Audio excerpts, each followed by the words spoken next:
Fans of Beyond the Gates of Antares and the Algoryn Protectorate, thank you very much for joining me for an out-of-the-pack review of the Algoryn Hazard Command Squad by Warlord Games. This set of models for me represents the Antares range, starting to tap into one of the most popular science fiction tropes ever, which is of a power or battle-suited infantry warrior for tabletop wargaming.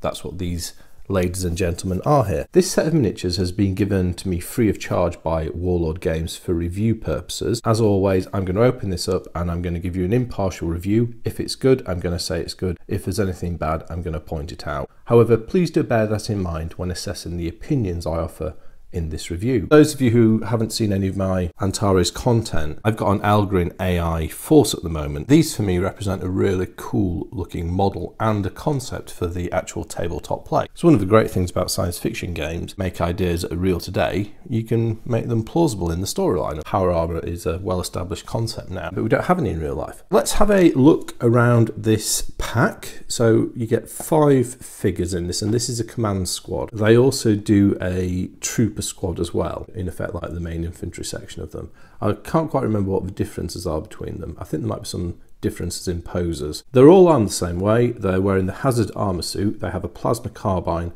and then they also have a distort spinner mounted on their forearm, so they're pretty heavily armed. You know, if you're going to have heavy armor, then you want weapons to match it. Let's have a quick look around the box. A bit of information, made in the UK. Some fluff, if you would like to have a read of a fluff. I do like how you also get a nice bit of fluff on every box. And here we go, there you go. This is a contents. One has a commander with plasma carbine and D-spinner, and then 4 troopers armed the same way. That's what we needed to see there. Let's get into the pack.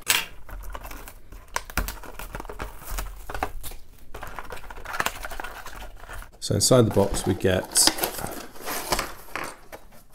oh wow, a load of big hefty miniatures and a base. Right, so let's close that up and bob it in the background, and I'll drop the camera down a touch so you can see these models a bit better. Okay, and let's have a look. So get rid of that. Right, I think I've been bouncing these around, so I think the clamshell's just popped open. Right, gosh, so these guys look hefty models.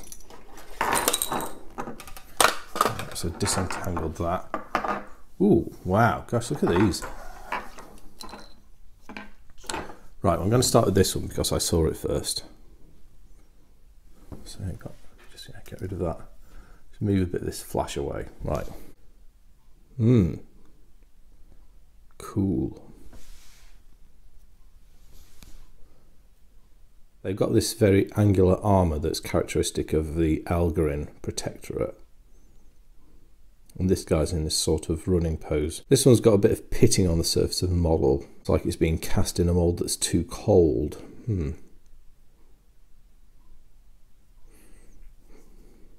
Let's look at the helmet. So they've got a suitably menacing looking helmet, big hefty shoulder pads, and then the signature plasma carbine. It's interesting that they've stuck with the plasma carbine as being the most powerful infantry weapon. They've not gone and created a more hefty version, a more powerful weapon for these guys. All right, so pop in there, or she perhaps. And I'm just going to take one of these off. There we go. So then they all have these backpacks. Now I'm not sure if these are flight packs or not. They look like, or if these are just exhausts for the power pack. It gives them a really cool look. That's the first one. So that is the only all-in-one model. The rest all have separate arms.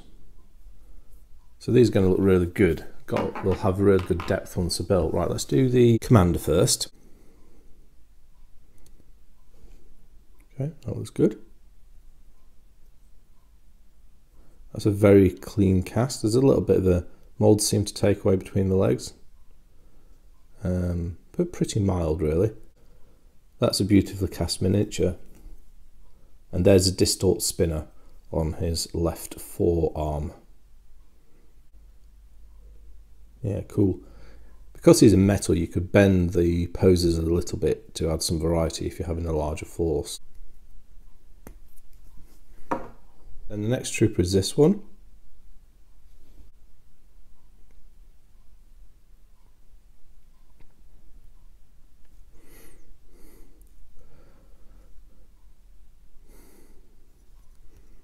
It's a very clean cast again in terms of the mould seam. However, just like that first miniature, we've got some surface pitting in a few places, quite a few places actually, that's been caused by it being cast in too cold a mould.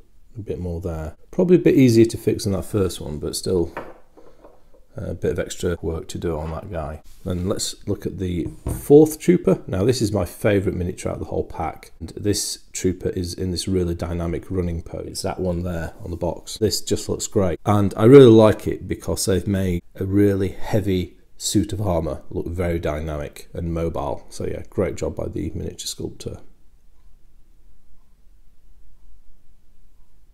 We've got a bit of mould seam to clean up, but not too much work. A bit of an air release channel that needs to come away.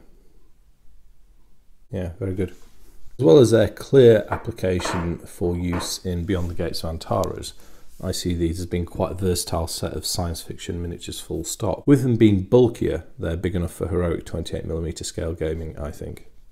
Maybe these could fit into my Survivors of a Dark Age of Technology force for the Horus Heresy militia list, as well as being part of my Algoryn AI force.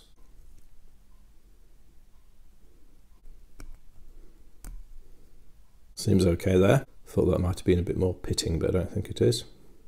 Yeah. And again, just a little bit of a mould seam to clean up, but generally a very crisp casting. Yeah, looks really good. Great look. And again, a nice dynamic pose. This guy's on the move. Well, this lady is on the move. Of course, at Algoryn, you have mixed female and male units, and you can't tell who's who, really. I think the infiltrators are exclusively female, but I think apart from that, it's a complete gender mix. You also get 5 of these characteristic Antares Bases. I think these are pushing it size-wise. I guess they fit, yeah.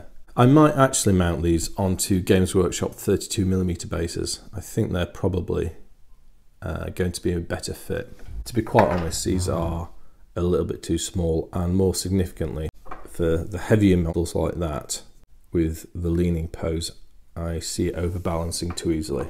Right, so other bits, we've got these power packs, or perhaps jet packs, I'm not sure which.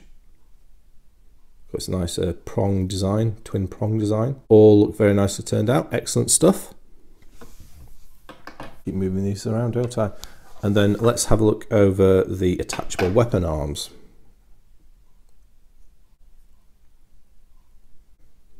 The Algoryn don't exclusively equip their troops with plasma carbines. Plasma carbines are generally seen as being the best all-round gun in Antares. You know, they are a bit of a do-it-all rifle. They can fire armor-piercing or rapid fire. But the Algoryn, as most races do, they don't have enough of this technology to equip everyone, and normally they go for mag weapons. But their elite troops, such as these guys, do get them. I mean, the Concord equip exclusively with plasma weapons, as do the Asaurians. However, the Boromites, the Algoryn, I think the Freeborn have a mix. The Gar, obviously they're a complete mishmash. But I guess that does put the Algoryn at the higher tech end of the racer's spectrum. And of course, with Beyond the Gates of Antares, there is something new and menacing coming out, I think next year, which I'm really interested to see, a new race. They all look very nicely done, very crisp indeed, virtually no cleanup. Brilliant.